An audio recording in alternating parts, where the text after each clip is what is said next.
بسم اللہ الرحمن الرحیم۔ معزز ناظرین، ادب کے ساتھ عرض ہے کہ چینل کو سبسکرائب کریں، یہ تو انتہائی عزت افزائی ہوگی، لیکن جو بھی دوست کسی بھی قسط کو سنتا ہے لائک تو ضرور کر دیا کریں۔ ہم ساری محنت آپ کی خوشی کے لیے ہی کرتے ہیں، آپ کے لائک کرنے سے ہماری عزت افزائی ہوگی، اور کوئی کمی بیشی کمنٹ کر کے لازمی بتا دیا کریں۔ ہماری پوری کوشش ہوتی ہے کہ ہم آپ کی ہدایت کا جواب دیں اور اس پر عمل بھی کریں۔ لائک لازمی کر دیا کریں، شکریہ۔ گمنام ہیرو کے معزز ناظرین، السلام علیکم۔ آئیے چلتے ہیں کہانی کی طرف۔ اس کی جان چلی جائے گی، میں مجبور تھا۔ ٹیلی پیتھی کے ذریعے معلوم کر چکا تھا کہ آمنہ بابر ڈاکٹر شیفرڈ کے پاس پہنچنے والی ہے اور اس سے بابر کا مطالبہ کرنے والی ہے۔ اس نے اپنے طور پر یہ رائے قائم کی تھی کہ ماسٹر کی کے آدمیوں نے ڈاکٹر شیفرڈ کو کسی طرح مجبور کر دیا ہے اور وہ اپنی زبانیں نہیں کھول رہا ہے۔ اس کے کلینک سے بابر کو اغوا کیا گیا ہے، لہذا ڈاکٹر کو کچھ تو اس کے متعلق معلوم ہوگا۔ ویسے آمنہ خاموش بیٹھنے والی نہیں تھی، پہاڑوں سے ٹکرا جانے کی ہمت رکھتی تھی۔ اس نے ماسٹر کی کے ایک آدمی کو نقصان پہنچایا تھا، بری طرح زخمی کرنے کے بعد اس کے گلے سے ایک پرچی لٹکا دی تھی۔ اس میں لکھا تھا، اگر 2 دن کے اندر مجھے میرا بابر نہ ملا تو تیسرا دن ماسٹر کی زندگی کا آخری دن ہوگا، کیونکہ آمنہ سے اس کا آمنا سامنا ہوگا۔ دوسری صبح سباتا مجھ سے رخصت ہونے کے وقت کہنے لگی، ہم کاف کی لڑکیاں بچپن ہی سے پہاڑوں اور چٹانوں میں پرورش پاتی ہیں، کانٹوں کے بستروں پر سوتی ہیں، جاگتی ہیں تو ہاتھوں میں ہتھیار یا تیر کمان ہوتے ہیں، سوتی ہیں تو دماغ جاگتا رہتا ہے۔ ہم جیسی سخت تربیت حاصل کرتی ہیں، اس کے پیش نظر ہمیں کبھی رونا نہیں آتا، ورنہ آج رخصت ہوتے وقت میں ضرور رو دیتی۔ آخر وہ رخصت ہو گئی۔ ڈاکٹر شیفرڈ نے اس روز اپنی مصروفیت ختم کر دی تھی۔ شہزادی سباتا کو خود ایئرپورٹ تک چھوڑنے گیا تھا، میں نہیں جا سکتا تھا کیونکہ اپنے اصل چہرے کے ساتھ تھا۔ یہ سباتا کی فرمائش تھی کہ وہ آخری لمحے تک مجھے اپنے اصل چہرے کے ساتھ دیکھتی رہے۔ جاتے ہوئے وہ اپنے حسین ترین یادوں کا وہ سرمایہ چھوڑ گئی جو نہ تو گم ہو سکتا تھا نہ چوری ہو سکتا تھا۔ اس کے جانے کے بعد احساس ہوا کہ اس نے مجھے دماغی طور پر نہایت ہی تازہ دم کر دیا ہے، کیونکہ پچھلے 2 دنوں میں نے خیال خوانی نہیں کی تھی۔ کبھی کبھی وقت ملنے پر میں رسونتی، سونیا، مرجانہ وغیرہ کی خیریت معلوم کر لیتا تھا، پھر اس کے پاس واپس آ جاتا تھا۔ میری زندگی میں یہ پہلا موقع تھا کہ میں نے 2 دن اور 2 راتوں تک جی بھر کے آرام کیا تھا، اپنے جسم کو بھی آرام پہنچایا تھا اور دماغ کو بھی۔ ڈاکٹر شیفرڈ سباتا کو ایئرپورٹ پر سی آف کرنے کے بعد میرے پاس آیا، پھر میرے چہرے پر پلاسٹک سرجری کا عارضی میک اپ کرنے لگا۔ ڈاکٹر نے پوچھا، کیا پاکستان جانے کا ارادہ ہے؟ ہاں، میرے نئے دشمن مجھے مجبور کر رہے ہیں۔ جب سباتا ڈاکٹر کے ساتھ ایئرپورٹ کی طرف گئی تھی تب ہی سے میں نے خیال خوانی شروع کر دی تھی، اور اب مجھے یہ معلوم کرنا تھا کہ کرمداد دلاور خان، جمال احمد جسکانی اور آمنہ بابر کن حالات میں پاکستان کی طرف واپسی کا سفر شروع کرتے ہیں۔ میں تربیت کے لحاظ سے پہلے کرمداد کے پاس پہنچا۔ وہ ریحانہ کے سامنے کچھ فاصلے پر کھڑا جسمانی کرتب دکھا رہا تھا، کبھی وہ بلندی کی طرف اچھلتا تھا، پھر فضا میں کلا بازی کھا کر فرش پر دونوں پاؤں جما کر کھڑا ہو جاتا تھا۔ ریحانہ خوشی سے تالی بجانے لگتی، پھر وہ کلا بازی کھا کر اچانک ہی ایک ہاتھ کے بل پر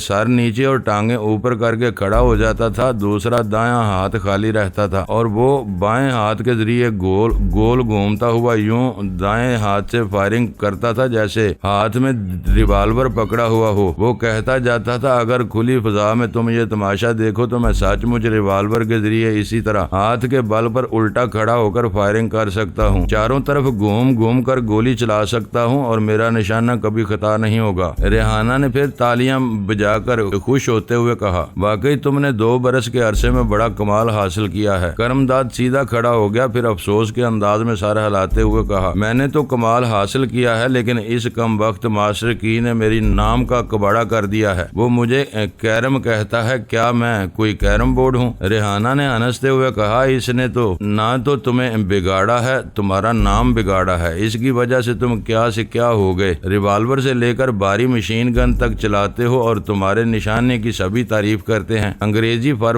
بولتے ہو، فرانسیسی بھی بڑی حد تک سمجھ لیتے ہو اور اٹک اٹک کر بول لیتے ہو۔ پہلے تمہارا جسم بھاری بھرکم نرم تھا اور لوہاروں جیسی سختی تھی، اب دیکھو کیسا متناسب ہے، اس میں کتنی لچک پیدا ہو گئی ہے۔ تم الٹی سیدھی کلابازیاں کھاتے ہو، فضا میں چھلانگیں لگاتے ہو اور ایک ذرا سا توازن نہیں بگڑتا۔ سچ تو یہ ہے کہ تم نے جو کچھ حاصل کیا ہے، جو ترقی کی ہے، اس کے پیش نظر کرم داد جیسا نام بیک ورڈ لگتا ہے۔ اس کی بات ادھوری رہ گئی، کال بیل کی آواز سنائی دے رہی تھی۔ کرم داد نے کہا ہمارا شکار آ گیا ہے، جاؤ دروازہ کھولو۔ وہ اس طرح کمرے سے نکل کر دوسرے کمرے میں آئی، پھر اس نے بیرونی دروازے کو کھولا۔ دروازے کے باہر اس کا دوسرا بھائی شاہ نواز کھڑا ہوا تھا، وہ غصے سے گور کر دیکھ رہا تھا۔ ریحانہ نے کہا اندر آ جاؤ۔ اس نے اندر آتے ہوئے پوچھا اور کون ہے؟ دوسرے کمرے میں چلو، کوئی بھی ہوگا، دوست بناؤ گے تو دوست ہوگا، دشمن بناؤ گے تو دشمن۔ پہلے یہ بتاؤ تم 2 برس تک کہاں رہی، کہاں گم ہو گئی تھی؟ وہ ہیرے کہاں ہیں؟ کیا یہیں کھڑے کھڑے سب باتیں پوچھ لو گے؟ اس نے گرا کر دیکھا، پھر اچانک نرم پڑتے ہوئے پوچھا مجھے یقین ہے تم نے ہیروں کو محفوظ رکھا ہوگا، ابھی مجھے فون کر کے بلایا ہے، پلیز دوسرے کمرے میں چلو۔ میں بھی پلیز کہہ رہا ہوں، میری بے چینی کو سمجھو، میرے اندر کھلبلی مچی ہوئی ہے، صرف ہاں یا نہ میں جواب دو۔ وہ ہیرے تمہارے پاس موجود ہیں؟ دوسرے کمرے میں ہیں۔ وہ تیر کی طرح دوسرے کمرے پہنچا، مگر وہاں پہنچتے ہی ٹھٹک گیا۔ سامنے ایک خوبصورت سے صوفے پر کرم داد آرام سے لیٹا ہوا تھا اور اسے دیکھ کر مسکرا رہا تھا۔ شاہ نواز نے بکھلا کر دروازے کی طرف دیکھا، وہاں اس کی بہن کھڑی مسکرا رہی تھی۔ وہ یہ اخبار کی غصے سے بفر کر بہن کو گالیاں دینے لگا۔ کرم داد نے بستر سے اٹھتے ہوئے کہا اپنی زبان بند کر لو، اس کے بعد کوئی گالی نکلی تو میں تمہارا منہ توڑ دوں گا۔ شاہ نواز مقابلے کے لیے پینترا بدلنے لگا۔ کرم داد نے اپنا دایاں ہاتھ اس کی طرف یوں بڑھایا جیسے پنجہ لڑانا چاہتا ہو۔ چاک نمبر 212 کے کھیتوں میں شاہ نواز کا باپ بھی اس سے پنجہ نہیں لڑا سکا تھا، پھر وہ کیا لڑاتا؟ وہ جانتا تھا لوہار کے ہاتھ کتنے مضبوط ہوتے ہیں، لیکن وہ یہ نہیں جانتا تھا کہ ان 2 برسوں میں کرم داد حیرت انگیز طور پر ایک سمارٹ فائٹر بن چکا ہے۔ شاہ نواز پیچھے ہٹ گیا، جھنجھلا کر کہنے لگا میں ساری باتیں سمجھ گیا ہوں۔ جب میری ماں کو قتل کیا گیا تو تم کرم داد کے ساتھ اس قتل میں شریک تھی، اس لیے تم نے شناختی پریڈ میں اسے پہچاننے سے انکار کر دیا تھا۔ پھر میرا باپ کھیت میں قتل کر دیا گیا، اس قتل میں بھی تمہاری جیسی ذلیل بیٹی کا ہاتھ ضرور ہوگا، تب ہی تم ہمارے ہیرے لے کر ہمارے اس دشمن کے ساتھ چلی آئیں۔ کرم داد نے کراٹے فائٹر کی طرح گھوم کر ایک لات اس کے منہ پر رسید کی۔ وہ لڑکھڑا کر پیچھے چلا گیا۔ پھر اس نے کہا میں تمہیں وارننگ دے چکا ہوں، ریحانہ سے اچھے الفاظ میں گفتگو کرو، یہ میری بیوی ہے۔ ریحانہ نے پریشان ہو کر کہا کرم داد تم نے وعدہ کیا تھا کہ میرے بھائی کی عزت کرو گے، تالی دونوں ہاتھ سے بجتی ہے، اس سے کہو کہ یہ عزت کے قابل بنے۔ میں نے تم سے وعدہ کیا تھا کہ تمہارے باپ اور بھائی کو نقصان نہیں پہنچاؤں گا، میں نے اپنے وعدے کے مطابق انہیں قتل نہیں کیا۔ تمہارا یہ بھائی ابھی زندہ نظر آ رہا ہے صرف اس لیے کہ تم میری شریک حیات ہو، میری محبت ہو، میں نے وعدہ کیا ہے، اس وعدے کو نبھا رہا ہوں۔ وہ جھوٹ کہہ رہا تھا، وہ ریحانہ کا دل نہیں دکھانا چاہتا تھا، اس کی لا علمی میں اس نے اس کے باپ کو قتل کیا تھا۔ اور اب شاہ نواز کی باری تھی۔ اس نے کہا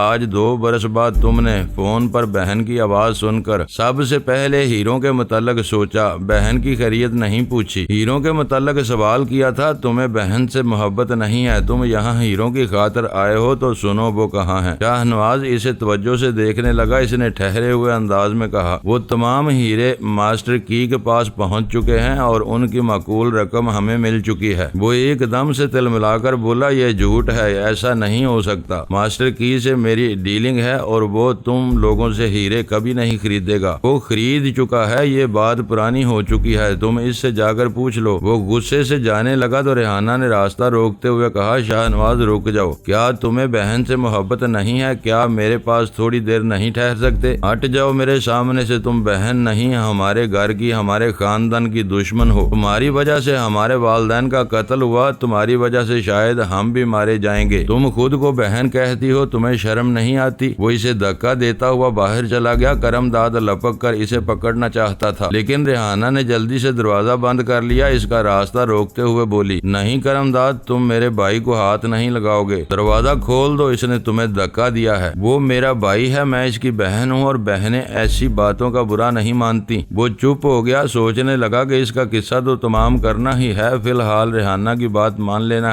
چاہیے، اور اس نے بات مان لی۔ میں شاہ نواز کے دماغ میں پہنچ گیا، وہ وہاں سے سیدھا ماسٹر کی پیلس پہنچا۔ یہ وہی محل نما کوٹھی تھی جہاں 2 برس پہلے ریحانہ اور کرم داد پہنچے تھے اور ماسٹر کی سے ہیروں کا سودا کیا تھا۔ جب وہ اس بڑے سے ہال میں پہنچا تو جیکی نے کہا، آئیے مسٹر شاہ نواز، ہمیں آپ ہی کا انتظار تھا، میں ماسٹر کی سے بات کرنا چاہتا ہوں۔ کس سلسلے میں؟ ان ہیروں کے سلسلے میں جو میری ملکیت تھا، سودا مجھ سے ہونا چاہیے تھا۔ سودا دوسری پارٹی سے کیوں ہوا، اس کا جواب للی دے سکتی ہے۔ للی؟ شاہ نواز نے حیرانی سے پوچھا۔ ہاں، تم چونک کیوں گئے؟ 2 برس ہو گئے تم نے للی کی کوئی خبر نہیں لی، وہ زندہ ہے یا مردہ؟ وہ تمہاری محبوبہ تھی، تمہاری رازدار تھی۔ میں ہیروں کے متعلق بات کرنے آیا ہوں۔ میں نے کہا نا، اس کا جواب للی دے سکتی ہے۔ تم اس دروازے سے جاؤ، وہ تمہیں ایک کمرے میں ملے گی۔ وہ پلٹ کر تیزی سے چلتا ہوا دروازے کے سامنے پہنچا۔ دروازہ خود بخود کھلتا گیا۔ وہاں سے وہ ایک راہداری میں پہنچا۔ راہداری سے گزرتے ہوئے وہ دونوں طرف دیکھ رہا تھا۔ مختلف کمرے نظر آ رہے تھے۔ ایک کمرے کے بند دروازے سے ایک نسوانی آواز سنائی دی، ہیلو شاہ نواز، میں تمہاری للی بول رہی ہوں۔ وہ دروازے کے سامنے رک گیا، پھر اس نے تصدیق کے لیے پوچھا، کیا تم للی ہو؟ کیا 2 برس کے عرصے میں اس آواز کو بھول گئے جو بقول تمہارے راس بری تھی؟ اس نے جھجکتے ہوئے دروازے کو کھولا، پہلے تھوڑا سا کھول کر دیکھا، پھر پورا کھول دیا۔ اس کے ساتھ ہی ایک نسوانی کہہ سنائی دیا۔ وہ ایک کرسی پر بیٹھی ہوئی تھی، لیکن اسے دیکھتے ہی شاہ نواز کی آنکھیں حیرت سے پھیل گئیں۔ وہ اسے بے یقینی سے دیکھ رہا تھا۔ کرسی پر ہڈیوں کا ڈھانچہ بیٹھا ہوا تھا اور وہ ڈھانچہ نسوانی آواز میں کہہ رہا تھا، یقین کرو میں تمہاری للی ہوں، وہی للی جس کے حسن کی تعریف کرتے تھے۔ کیا حسن صرف زندگی تک محدود رہتا ہے؟ کیا مرنے کے بعد تم میرے ڈھانچے میں کہیں سے شباب کو تلاش نہیں کر سکتے؟ وہ غصے سے چیخ کر بولا، یہ کیا بکواس ہے؟ کمرے کے ایک دور افتادہ گوشے میں رکھی ہوئی کرسی آہستہ آہستہ گھومنے لگی۔ پھر ماسٹر کی نے کہا، شاہ نواز، تم للی کو نہیں پہچان رہے ہو، مجھے تو پہچان رہے ہو۔ وہ کرسی کی طرف پلٹ کر بولا، ماسٹر کی، یہ آپ نے اصول کے خلاف کیا ہے، میرے وہ ہیرے۔ ماسٹر کی نے اس کی بات کاٹ کر کہا، بکواس مت کرو، تمہیں معلوم ہے میں غیر ضروری باتیں سننا پسند نہیں کرتا۔ سب سے بڑی بات تو یہ کہ یہ سچ مجھے تمہاری للی ہے۔ جس دن ہمیں پتا چلا کہ یہ ہمارا کھاتی ہے اور تمہارا گاتی ہے، ہماری باتیں تم تک پہنچاتی ہے، اسی دن ہم نے اسے ہڈیوں کا ڈھانچہ بنا دیا۔ تم چاہو تو جاتے وقت اسے اپنے ساتھ لے جا سکتے ہو۔ ماسٹر کی، یہ جھوٹ ہے، میں نے کبھی تمہارے خلاف سازش نہیں کی، للی نے کبھی تمہارے خلاف مخبری نہیں کی، میری معلومات آج تک غلط نہیں ہوئی، تم نے مجھ سے فراڈ کرنا چاہا، میں نے وقتی طور پر برداشت کر لیا، سوچا تمہیں اس خوش فہمی میں رکھا جائے کہ ماسٹر کی تمہارے متعلق کچھ نہیں جانتا۔ دراصل میں اپنے ڈیلروں سے خواہ مخواہ دشمنی اس لیے نہیں کرتا کہ ان کے ایک فراڈ کے باوجود ان سے طرح طرح کے منافع حاصل کرتا ہوں، مگر ان 2 برسوں کے دوران تم نے ہمارے لیے کوئی مال نہیں پہنچایا۔ تمہاری وہ اسمگلنگ کی صلاحیتیں کیا ہوئیں؟ 2 برس سے تم مزید ہیرے ہمارے پاس پہنچانے کا وعدہ کر رہے ہو، کہاں ہے وہ مال؟ بھلا میں ان دنوں بہت مجبور ہوں، میرا بھائی رب نواز پوری کوشش میں ہے، اس بار ہم بہت اچھا مال پہنچائیں گے، اسی لیے تو میں نے تمہیں زندہ رکھا ہے۔ اور اب یہ بتاؤ کہ کب تک بھروسہ کیا جائے، تم زندگی چاہتے ہو یا موت؟ شاہ نواز نے تھوک نکل کر کہا، میں سراسر نقصان میں ہوں، میرا مال اس کمبخت کرم داد نے ہتھیا لیا، میری بہن اس کا ساتھ دے رہی ہے، میں ہر طرح سے نقصان اٹھا رہا ہوں، پھر بھی وعدہ کرتا ہوں اب میں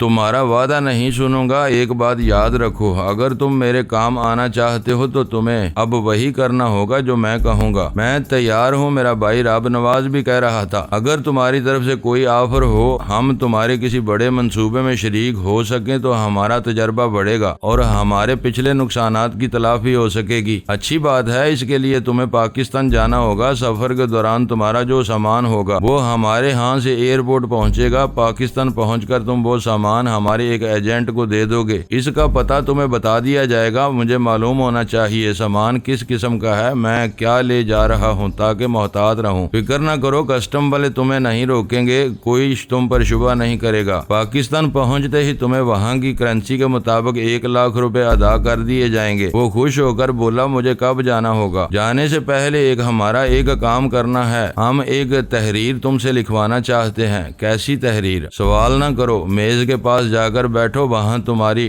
ڈائری رکھی ہوئی ہے۔ اس نے حیرانی سے پوچھا، میری ڈائری؟ ہاں، یہ وہی ڈائری ہے جسے تم 2 برس پہلے للی کی خوابگاہ میں چھوڑ آئے تھے۔ اس نے میز کے پاس جا کر ایک کرسی پر بیٹھتے ہوئے کہا، میں اپنی ڈائری میں کیا لکھوں؟ آخر یہ کیا چال ہے؟ مجھے کچھ پتا تو چلے۔ کوئی چال نہیں ہے، آج سے تم پاکستان کے لیے ہمارے ایجنٹ ہو۔ ہم ایجنٹ مقرر کرنے سے پہلے اس کے ہاتھ کی تحریر اپنے پاس رکھتے ہیں۔ اتفاق سے تمہاری ڈائری ہمارے پاس موجود ہے، تمہاری تحریر تحریر تمہاری ہی ڈائری میں ضروری ہے، لہذا لکھو۔ وہ قلم اٹھا کر اپنی ڈائری کو کھولتے ہوئے ایک سادے صفحے پر جھک گیا۔ وہ ریوالونگ چیئر ماسٹر کی کے لب و لہجے میں کہہ رہی تھی، میں ڈائری کے اس ورق پر اپنی دلی اور دماغی کیفیت کو لکھتے وقت رپورٹ پورے ہوش و حواس میں ہوں۔ اگر یہ ڈائری 2 برس پرانی ہے لیکن فی الوقت یہی میرے سامنے ہے اور میں اسی میں لکھ رہا ہوں۔ شاہ نواز نے لکھتے لکھتے پلٹ کر ریوالونگ چیئر کی طرف دیکھا۔ چیئر نے کہا، میں للی کی طرح حسین نہیں ہوں، لکھنے کی طرف توجہ دو۔ وہ پھر گھوم کر ڈائری پر جھک گیا۔ ریوالونگ چیئر نے کہا، پچھلی رات مجھے یوں محسوس ہوا جیسے میں اپنے آپ میں نہیں ہوں یا دماغی طور پر غیر حاضر ہوں۔ تھوڑی دیر بعد پھر مجھے ہلکا پھلکا جھٹکا محسوس ہوا۔ میں نے محسوس کیا کہ میں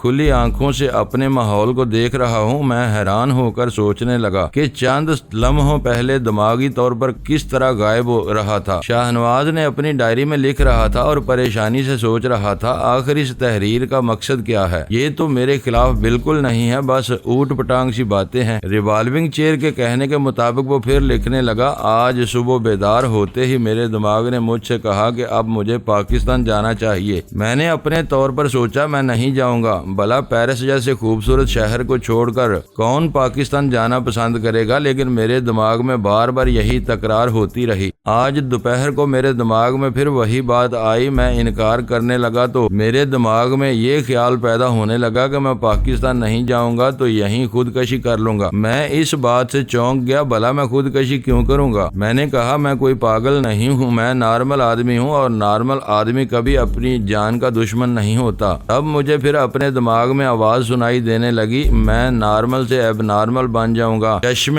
زدن میں دماغی طور پر غیر حاضر ہو جاؤں گا جس طرح پچھلی رات ہوا تھا۔ پھر مجھے ہوش آئے گا تو میں خودکشی کے لیے بالکل آمادہ ہوں گا اور دنیا کی کوئی طاقت مجھے خودکشی کرنے سے نہیں روک سکے گی۔ میرے دماغ میں کوئی آواز مجھے دھمکیاں دے رہی تھی اور میں قائل ہو رہا تھا کہ مجھے پاکستان جانا چاہیے، میں حرام موت مرنا نہیں چاہتا۔ پھر وہ آواز گم ہو گئی۔ اب میں یہ لکھنے کے دوران سوچ رہا تھا، آخر مجھے کیا ہو جاتا ہے؟ میں کیوں خودکشی کروں گا؟ میں پاگل نہیں ہوں، میں جنونی نہیں ہوں۔ میں آزماؤں گا کہ آئندہ بھی یہ باتیں میرے دماغ میں آتی ہیں یا نہیں۔ میں مضبوط قوت ارادی کا مالک ہوں۔ اب اگر یہ آواز میرے دماغ میں آئے گی تو میں اس آواز کو اپنے دماغ سے جھٹک کر دور کرنے کی ہر ممکن کوشش کروں گا۔ ریوالونگ چیئر لکھوا رہی تھی، وہ لکھ رہا تھا اور میں اپنا سر کھجاتے ہوئے سوچ رہا تھا، اچھا تو دشمن اب ایسے ہتھ کنڈے استعمال کریں گے۔ شاہ نواز نہیں سمجھ سکتا تھا کہ اس تحریر کا مطلب کیا ہے۔ ایک بار اس کے دماغ میں بات آئی تھی، اس نے سوچا تھا، دماغ میں اگر کوئی پرائی بات سنائی دیتی ہے یا دوسرا خیال آتا ہے تو ٹیلی پیتھی کا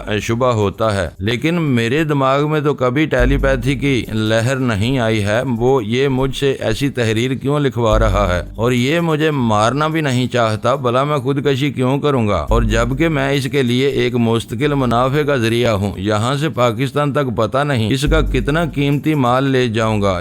شاہ نواز اپنے طور پر سوچ رہا تھا، لیکن یہ بات سمجھ میں نہیں آ رہی تھی کہ ماسٹر کی کیسی چالیں چل رہا ہے۔ اسے تو پاکستان جانا نصیب ہی نہیں ہوگا، یہ سراسر خودکشی کا کیس بننے والا تھا اور اس خودکشی کا الزام مجھ پر یا رسونتی پر ہی آتا۔ میں شاہ نواز کو یہ سب کچھ لکھنے سے روک سکتا تھا اور جب لکھ چکا تھا تو لکھے ہوئے کو ضائع کرا سکتا تھا، لیکن میں اپنی موجودگی ظاہر نہیں کرنا چاہتا تھا۔ میں خودکشی والا معاملہ ختم کرنے کے لیے شاہ نواز کو کسی حادثے کا شکار بنا سکتا تھا، لیکن ماسٹر کی وغیرہ سمجھ لیتے کہ جسے ٹارگٹ بنایا جا رہا تھا وہ اچانک کیسے حادثے کا شکار ہو گیا۔ کسی نہ کسی طرح مجھ پر شبہ ہوتا اور اب میں اپنے کسی دشمن کو شبہ کرنے کا موقع نہیں دینا چاہتا تھا، اور یہ تو کوئی بات نہ ہوئی کہ وہ خودکشی کا الزام مجھ پر عائد کرتے اور میں اسے جھٹلا نہ سکتا۔ اسے جھٹلانا میرے بائیں ہاتھ کا کھیل تھا، لیکن ماسٹر کی نادان نہیں ہو سکتا تھا۔ اس خودکشی کے کیس کے پیچھے کوئی بڑا کھیل کھیلنا چاہتا تھا، لہذا اس کی سازشوں کو سمجھنے کے لیے تحمل کی ضرورت تھی۔ میں اس کے تماشے دیکھ رہا تھا اور آگے نہ جانے ان باقی پاکستانی جوانوں کے ذریعے کیا کیا تماشے دیکھنے والا تھا۔ میں نے لکھنے کے بعد پوچھا، اور کیا لکھوں؟ ڈائری وہیں چھوڑ دو اور کل یہاں سے روانہ ہونے کے لیے تیار ہو جاؤ۔ تمہیں فون کے ذریعے اطلاع دی جائے گی، اس اطلاع کے مطابق اپنے ٹکٹ اور ضروری کاغذات حاصل کر لینا، اب جاؤ۔ وہ وہاں سے چلا آیا۔ میرا خیال درست تھا، یہ خودکشی کا کیس بنایا جا رہا تھا۔ اسی شام اسے فون کے ذریعے جیکی نے اطلاع دی۔ صبح 7 بجے کی فلائٹ میں تمہارے لیے ایک سیٹ ریزرو ہو چکی ہے۔ اپنا ٹکٹ اور ضروری کاغذات لینے کے لیے بیڈ اینڈ اسپینسرز بلڈنگ کے 12ویں فلور پر پہنچو۔ کمرہ نمبر L12 میں تمہاری چیزیں مل جائیں گی۔ فوراً وہاں جاؤ، 1 گھنٹے کے بعد وہ دفتر بند ہو جائے گا۔ وہ اپنی رہائش گاہ سے روانہ ہوا اور اس بلند و بالا عمارت کے 12ویں فلور پر پہنچ گیا۔ L12 نمبر کے دروازے کی گھنٹی بجائی، دروازہ فوراً ہی کھل گیا۔ جتنی جلدی کھلا اتنی ہی تیزی سے اسے شاگ پہنچایا، کیونکہ سامنے کرمداد کھڑا ہوا تھا۔ اس سے پہلے کہ وہ چونکنے کے بعد سنبھلتا، کرمداد نے اچانک اس کے بالوں کو مٹھی میں پکڑ کر کمرے کے اندر کھینچ لیا، دروازے کو بند کر دیا۔ وہ کمرہ کوئی دفتر نہیں تھا، بالکل خالی پڑا ہوا تھا۔ اس نے بالوں سے پکڑ کر اتنی زور سے دھکا دیا تھا کہ وہ اندر آ کر خالی فرش پر گر پڑا تھا۔ وہ کرمداد کی طرح قد آور تھا، جسامت میں بھی کام نہیں تھا، لیکن لڑنے کے لیے طاقت اور لڑائی کی ٹیکنیک ہوتی ہے۔ جو یہ نہ جانتا ہو وہ جسامت اور قد رکھتے ہوئے بھی کچھ نہیں کر سکتا۔ کرمداد نے اسے بری طرح پیٹتے ہوئے کہا، پہلے کچھ مار کھا لو پھر باتیں ہوں گی۔ وہ مار کھانا نہیں چاہتا تھا، مصلحت سے کام لینا چاہتا تھا۔ فوراً ہی عاجزی سے بولا، میں لڑنا نہیں چاہتا، تمہاری برتری تسلیم کرتا ہوں۔ صرف اتنا ہی نہیں، تمہیں اپنا بہنوئی بھی تسلیم کرتا ہوں۔ تسلیم کرو یا نہ کرو، میں تمہارا بہنوئی ہوں اور تمہارے مرنے کے بعد بھی رہوں گا۔ اس نے سہم کر پوچھا، کیا تم مجھے مار ڈالنا چاہتے ہو؟ کیا تمہارے ماں باپ کے انجام نے تمہیں کچھ نہیں سمجھایا ہے؟ جان کا خطرہ محسوس کرتے ہی وہ چیخنا چاہتا تھا کہ منہ پر زبردست گونسا پڑا۔ پھر تو گونسے پڑتے ہی گئے۔ اس کے بعد اس نے شاہ نواز کی گردن دبوچ لی، کہنے لگا، اگر ذرا بھی آواز نکلی تو۔ وہ اپنے ہاتھوں کو نہیں کے انداز میں ہلانے لگا، جیسے کہہ رہا ہو، میں شور نہیں مچاؤں گا۔ کرمداد نے اس کی گردن چھوڑ کر کہا، تم مدد کے لیے بلانا چاہتے ہو تو دروازہ کھول کر نہیں، یہ کھڑکی کھول کر بلاؤ۔ شاہ نواز نے اسے بے یقینی سے دیکھا، جو قاتل تھا وہ بھلا اس بات کا موقع کیوں دیتا کہ اس کے خلاف مدد کے لیے دوسروں کو بلایا جائے؟ کرمداد نے کہا، وقت ضائع نہ کرو، میرا ارادہ بدل جائے گا، پھر مدد کے لیے کسی کو پکارنے کا موقع بھی نہیں دوں گا۔ وہ پلٹ کر کھڑکی کے پاس گیا اور اسے کھول کر دیکھنے لگا۔ دیکھتے ہی اس کے اوسان خطا ہو گئے۔ وہ اتنی بلندی پر تھا کہ نیچے جھانکنے پر گاڑیاں کھلونوں کی طرح اور انسان بونوں کی طرح نظر آ رہے تھے۔ شاہ نواز نے بس اتنا ہی دیکھا، اس کے بعد دیکھنے کا موقع ہی نہ ملا۔ کرمداد نے پیچھے سے اس کی ٹانگوں کو پکڑ کر دوسری طرف الٹا دیا۔ اس کے بعد صرف اس کی آخری چیخ سنائی دی۔ وہ بلندی سے پستی کی طرف کیسے جا رہا ہے یہ دیکھنے کی فرصت نہیں تھی۔ وہ فوراً ہی دروازہ کھول کر وہاں سے بھاگتا ہوا لفٹ میں آیا۔ لفٹ کے ذریعے 8ویں منزل پر پہنچا۔ وہاں پہنچتے اس نے لفٹ کا بٹن نیچے جانے کے لیے دبا دیا۔ نیچے خالی لفٹ جا رہی تھی اور وہ 8ویں منزل پر تیزی سے چلتا ہوا زینے کی طرف آ رہا تھا۔ وہاں ایک خوبصورت مقامی لڑکی کھڑی ہوئی تھی۔ وہ اس کے ساتھ زینے سے نیچے اترتے ہوئے بولی، آواز کو قابو میں رکھو، تم ایسے خوش نظر آ رہے ہو جیسے ابھی کوئی درندہ اپنے شکار کو ہضم کر کے ٹہلنے نکلا ہو۔ وہ سرگوشی میں بولا، تو کیا میں اس کم بخت کا ماتم کروں؟ آج میں نے تیسرے دشمن کو ٹھکانے لگایا ہے۔ وہ ہنستے ہوئے بولی، چلو خوش رہو، خوب ہنستے بولتے رہو۔ وہ زینے سے اترتے ہوئے 7ویں منزل پر آئے، پھر وہاں کی لفٹ کے پاس پہنچ کر قطار میں کھڑے ہو گئے۔ اس وقت تک ہلچل سی مچ گئی تھی۔ یہ خبر گشت کر رہی تھی کہ عمارت کی بلندی سے کوئی گر پڑا ہے۔ یہ بحث بعد میں ہوتی کہ گرنے والا خود گرا ہے، خود کشی کی ہے یا کسی نے گرا دیا ہے۔ کرمداد اب جلد سے جلد ماسٹر پیلس پہنچ کر ریحانہ کو یہ تاثر دینا چاہتا تھا کہ وہ بہت پہلے ہی سے ماسٹر پیلس میں موجود تھا۔ ماسٹر کی نے تفریح کی غرض سے اسے اسٹیج کا ایک کردار بنایا ہوا تھا۔ اس کی سوچ سے وضاحت نہیں ہو رہی تھی۔ میں ریحانہ کے دماغ میں پہنچ گیا۔ وہ اس وقت ماسٹر پیلس کے اس بڑے ہال میں تھی جس کے وسط میں ایک دائرہ نما اسٹیج بنا ہوا تھا اور اس اسٹیج پر وہ ریوالونگ چیئر موجود تھی۔ یعنی وہ ریوالونگ چیئر صرف ایک جگہ رکھی نہیں رہتی تھی، اس چیئر کے نیچے 4 ننھے پہیے تھے۔ وہ حرکت کرتی تھی اور خود ہی راستے کا تعین کرتے ہوئے جہاں جانا ہوتا تھا وہاں پہنچ جاتی تھی۔ وہ اس طرح اس کمرے میں پہنچی تھی جہاں اس نے شاہ نواز سے اس کی ڈائری میں بہت کچھ لکھوایا تھا۔ بہرحال ریحانہ اور جیکی کو کرسیوں پر ریوالونگ چیئر سے ذرا دور بیٹھے اس بڑے سے اسٹیج کو دیکھ رہے تھے جس کے سامنے ریشمی پردہ پڑا رہتا تھا، جیسا کہ عام طور پر سینما اور تھیٹر وغیرہ کے اسٹیج کے سامنے پڑا رہتا ہے۔ آج وہ پردہ ہٹ گیا تھا۔ اس اسٹیج پر ایک نہایت ہی دہشت ناک خونی ڈرامہ پیش کیا جا رہا تھا۔ جیسا کہ پہلے بیان کر چکا ہوں کہ ماسٹر کی نفسیاتی طور پر جنونی رہا ہوگا، وہ دوسروں کو اذیت پہنچا کر بہت خوش ہوتا تھا اور ایسے ہی تماشے دیکھتا تھا جس میں کوئی شدید تکلیف میں مبتلا ہو اور اذیتیں برداشت کرتے کرتے دم توڑ دے۔ اس سے پہلے فش ایکویریم میں للی نے اپنی جان دی تھی۔ آج وہ فش ایکویریم تاریکی میں ڈوبے ہوئے تھے، صرف اسٹیج روشن تھا۔ پس منظر میں ایسا اسٹیڈیم دکھائی دے رہا تھا جیسے کہ رومن حکمرانوں کے دور میں ہوا کرتا تھا۔ اس اسٹیڈیم میں کوئی نہیں تھا لیکن ایسی آوازیں آ رہی تھیں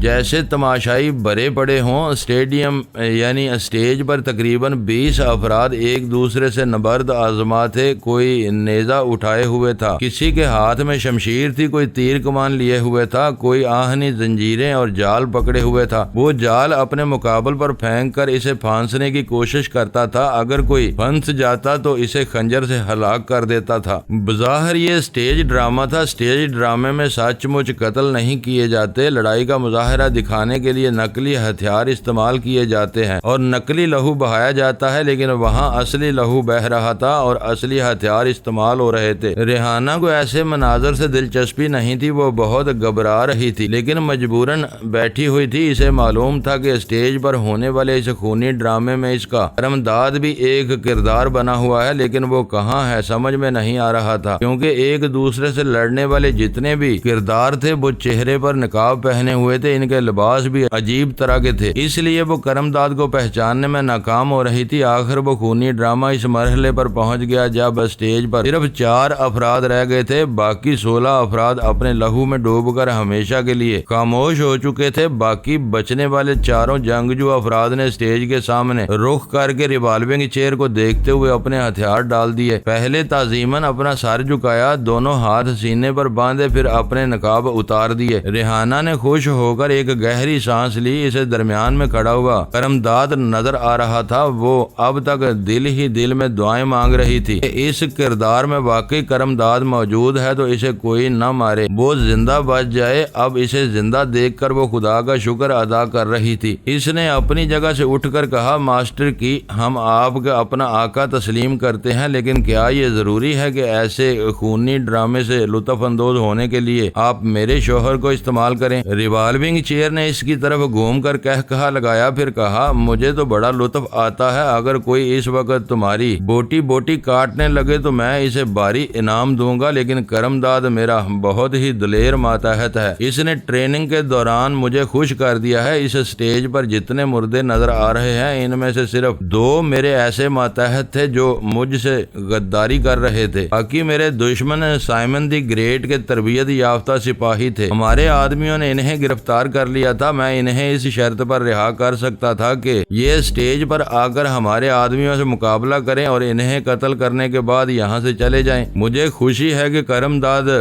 جیکب، ہیری اور ولسن نے میری ٹریننگ سینٹر کا وقار قائم کر رکھا ہے۔ یہ ثابت کر دیا ہے کہ ہمارے ٹی ٹی سینٹر کے تربیت یافتہ دوسرے تمام ٹی ٹی سینٹر کے تربیت یافتہ افراد پر بھاری ہیں۔ کرمداد اپنے باقی 3 جنگجو ساتھیوں کے ساتھ اسٹیج سے اتر کر ہال میں آ گیا تھا اور اسی دائرہ نما اسٹیج کے سامنے ادب سے کھڑا ہوا تھا۔ ریوالونگ چیئر کہہ رہی تھی، کرمداد، تمہارے لیے خوشخبری ہے، تم اپنی وائف کے ساتھ پاکستان جانے کی تیاری کرو۔ وہ خوش ہو گیا، اس کا 4تھا شکار پاکستان میں تھا۔ ریحانہ بھی خوش تھی، ایک طویل عرصے کے بعد وہ اپنے بڑے بھائی راب نواز سے مل سکے گی۔ اسے کیا معلوم تھا کہ وہی اس کے شوہر کا 4تھا شکار ہے۔ ماسٹر کی کیا سوچ رہا تھا یہ میں نہیں جانتا تھا، کرمداد کے پاکستان پہنچنے کے بعد ہی معلوم ہو سکتا تھا کہ اسے کیوں بھیجا جا رہا ہے۔ میرے اندازے کے مطابق کسی ایسی سازش کی ابتدا ہو چکی تھی جس کے نتیجے میں میرے ملک کی سلامتی خطرے میں پڑ سکتی تھی۔ میرے سوچنے کے دوران فون کی گھنٹی سنائی دی۔ جیکی نے میز کی طرف بڑھ کر ریسیور اٹھایا، پھر سننے لگا۔ میں فوراً ہی جیکی کے دماغ میں پہنچ گیا۔ دوسری طرف سے کہا جا رہا تھا، میں بریگیڈیئر جناتھن تمہارے ماسٹر کی سے بات کرنا چاہتا ہوں، ہولڈ آن کیجئے۔ جیکی نے ریحانہ، کرمداد، ہیری، جیکب اور ولسن کو حکم دیا کہ وہ چلے جائیں، بعد میں ان سے رابطہ کیا جائے گا۔ وہ سب حال سے چلے گئے۔ ان کے جانے کے بعد جیکی نے کہا، سر، بریگیڈیئر جناتھن آپ سے گفتگو کرنا چاہتے ہیں۔ میں اتنی دیر میں معلوم کر چکا تھا کہ بریگیڈیئر جوناتھن ایک امریکی فوجی تھا جو ویتنام کی جنگ سے ریٹائر ہونے کے بعد الاباما کے ٹریننگ سینٹر کا پرنسپل مقرر کیا گیا تھا۔ ریوالونگ چیئر نے کہا، میں بریگیڈیئر سے باتیں کر رہا ہوں، تم ریسیور رکھ دو۔ جیکی نے ریسیور رکھ دیا۔ ماسٹر کی اور بریگیڈیئر جوناتھن کے درمیان جو گفتگو ہونے والی تھی اسے اس کا دستے راست جیکی بھی نہیں سن سکتا تھا۔ اچھا ہوا کہ میں نے بریگیڈیئر کے دماغ میں جگہ بنا لی تھی، اس کے ذریعے ان کی باتیں سن رہا تھا۔ ماسٹر کی نے کہا، ہیلو بریگیڈیئر، تمہارے آرڈر کے مطابق تمام آدمی تیار ہیں۔ ایک کھیپ پہلے روانہ کر چکا ہوں اور دوسری کل رات کو یہاں سے روانہ ہوگی۔ بریگیڈیئر نے کہا، ماسٹر تم جتنے آدمی بھیج رہے ہو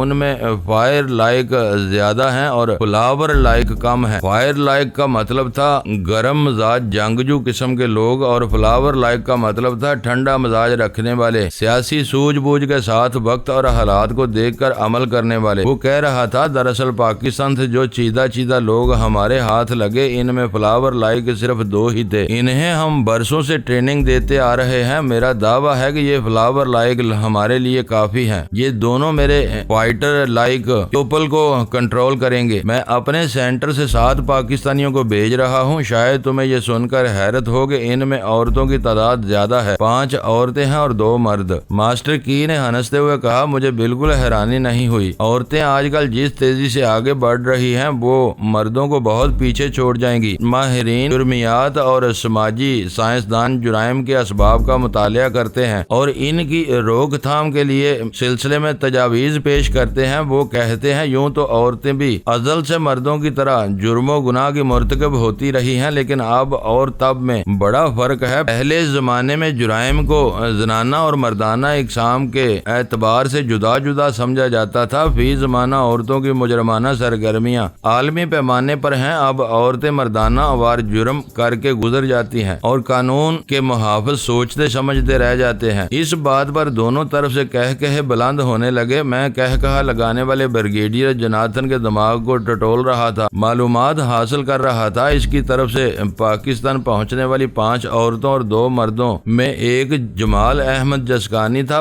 باقی پاکستانیوں کے نام پتے اور ان کی ہسٹری شیٹ وقت آنے پر بریگیڈیئر کے دماغ کے ذریعے معلوم کر سکتا تھا۔ یہ افسوس کا مقام تھا کہ پاکستان کے ذہین اور ہنرمند افراد غیر ملکی ایجنٹوں کے اعلی کار بنے ہوئے تھے۔ ویسے ساری دنیا کی سیاست پر نظر ڈالی جائے تو ایسا صرف پاکستان میں نہیں ہوتا۔ دنیا کے ہر ملک میں جہاں صنعتی اور زرعی ترقی کو روکنا ہو، سیاسی حالات کو اپنی مرضی کے مطابق بدلنا ہو، اپنی مرضی کی حکومت قائم کرنا ہو، تو بڑے ممالک اس طرح کسی بھی ملک کے باشندوں کو خرید لیتے ہیں۔ خرید نہ سکے تو ان کے پسماندہ حالات اور ان کی زندگی کے المیوں کے مطابق ہمدردی ظاہر کرتے ہیں، ان کا سہارا بنتے ہیں، یا پھر آخری چال یہی ہوتی ہے کہ ان کی کمزوریوں سے فائدہ اٹھا کر انہیں بلیک میل کرتے ہیں اور انہیں ان کی ہی حکومت کے خلاف کام کرنے پر مجبور کرتے ہیں۔ مختصر یہ کہ سیاست کی دنیا میں یہ گور نہایت کامیاب ہوتا ہے۔ کسی بھی ملک میں کسی بھی گھر کے چراغ سے ہی آگ لگائی جاتی ہے۔ میں نے جمال احمد جسکانی کے دماغ کو پڑھنا شروع کیا۔ اس عرصے میں وہ بہت بدل چکا تھا۔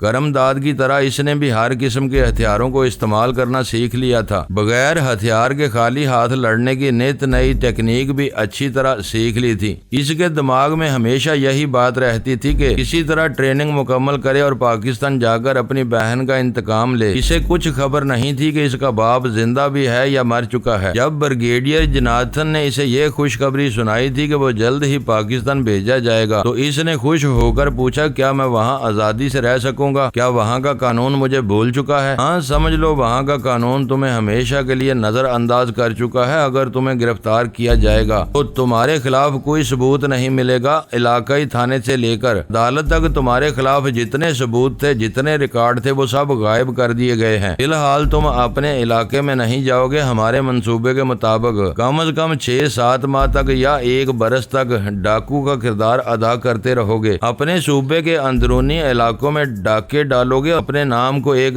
دہشت کے طور پر پیش کرو گے۔ اس کے بعد تم اپنے علاقے میں جاؤ گے تو تمہارے خلاف گواہ جو وہاں موجود ہوں گے وہ تمہاری دہشت سے عدالت میں حاضری نہیں دیں گے۔ جمال احمد جسکانی کو اور بہت کچھ سکھایا جا رہا تھا۔ اسے وہ کوڈ ورڈز بتائے گئے تھے جن کے ذریعے وہ اپنے اجنبی ساتھیوں کو پہچان سکتا تھا۔ اسے معلوم تھا کہ 7 افراد کی ایک ٹیم وہاں سے روانہ ہونے والی ہے جس کی سربراہ ایک عورت ہے۔ یہ بات اسے بری لگی تھی چونکہ وہ عورت اس سے زیادہ تجربہ کار تھی اور وہ فلاور لائق تھی، لہذا فلاور لائق کردار کو کسی بھی ٹیم کا سربراہ بنایا جاتا تھا، اس لیے اس نے ایک عورت کی سربراہی منظور کر لی تھی۔ میں نے خیال خوانی کی پرواز کا رخ بدل دیا، دلاور خان کے پاس پہنچ گیا۔ وہ بہرام علی ٹیرر ٹریننگ سینٹر کے ایک کلاس روم میں بیٹھا ہوا تھا، اس کے ساتھ تقریباً 50 میرے ہم وطن ہوں گے۔ ان سب نے مختلف شعبوں میں دہشت گردی کی تربیت حاصل کی تھی، کوئی چال بازی میں ماہر تھا، بلیک میلنگ کے ذریعے کسی بھی بڑے افیسر کو اپنی انگلیوں پر نچا سکتا تھا، کوئی پلان میکر تھا، کوئی انڈر گراؤنڈر تھا، کوئی ہتھیاروں کو یوں استعمال کرتا تھا جیسے کھلونا سمجھ کر کھیل رہا ہو، کوئی خالی ہاتھ لڑنے اور برتری حاصل کرنے میں مہارت حاصل کر چکا تھا۔ ان میں دھیرے دھیرے کیچوے کی چال چل کر بازی جیتنے والی فلاور لائق زیادہ تھے۔ معزز ناظرین، لائک کریں، شیئر کریں اور کمنٹس باکس میں پاک آرمی زندہ باد، پاکستان پائندہ باد کا نعرہ ضرور درج کر کے اپنے ملک پر فخر کریں اور پاکستان کی بنیادیں مضبوط کرنے میں اپنا کردار ادا کریں۔ ویڈیو دیکھنے کا شکریہ۔ معزز ناظرین، اپنا خیال رکھیے گا اور ہمارے چینل کا بھی۔ ISI پاک آرمی زندہ باد، پاکستان پائندہ باد۔